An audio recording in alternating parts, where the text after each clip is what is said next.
უკრაინის არჩევნებს უცხოური პრესა დღეს დილიდან აქტიურად დაშუქებს. უკრაინა დღეს ახალ პოლიტიკურ ერაში შედის. გამოკითხვების თანახმად პრორუსული განწყობის კანდიდატი ვიქტორ იანუკოვიჩი ლიდერობს. მის რეპუტაციას ჯორჯ ბუშს ადარებენ, წერს გარდიანი. ინტერნეტ გამოცემა აქცენტს სწორედ ამ კანდიდატზე აკეთებს და აღნიშნავს, რომ მას გამარჯვების რეალური შანსი აქვს. ამ არჩევნებში გამარჯვება რეგიონების პარტიის ლიდერისთვის ერთგვარი შურისძიება იქნება.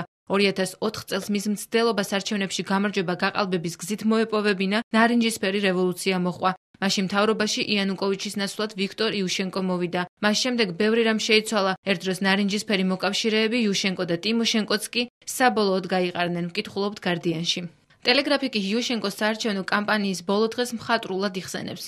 როდესაც ტემპერატურა -10 გრადუსამდე დაეცა და გაყინულ ჰაერში საომარი განწყობის ჰანგები გაიფანტა, იანუკოვიჩი ღია ცის ქვეშ სცენაზე გამოჩნდა. ჩვენი გამარჯვების დრო მოახლოვდა 5 წლის განმავლობაში თვალს ვადევნებდით, როგორ ინგრეოდა ჩვენი ქვეყანა. სამაგიეროს გადახდის დრო დადგა. იანუკოვიჩის ამ სიტყვებს ტელეგრაფში წაიკითხავთ. დახმარების ხარისხის შემცირება უკრაინაში დემოკრატიის ძალისხმევას ამცირებს. უკრაინაში მიმდინარე მოვლენებს ასეთი სათაურით აშუქებს ვაშინგტონ პოსტი. სტატიის ავტორის თქმით, 5 წლის წინ დასავლეთის მიერ დაფინანსებული ეგზიტ პოლები არჩევნების ოფიციალურ შედეგებს დაუპირისპირდა, რაც საბოლოო ჯამში ნარინჯისფერ რევოლუციაში გადაიზარდა.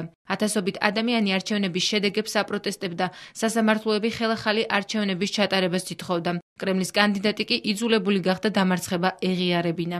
ამჯერად უკრაინაში სხვა ვითარებაა. დამოუკიდებელი კვლევითი ჯგუფები კვლავ უმცირესობაშია. ორგანიზატორების თქმით, ბიუჯეტის სიმცირის გამო უკრაინის ყველა რეგიონის კონტროლი ვერ ხერხდება.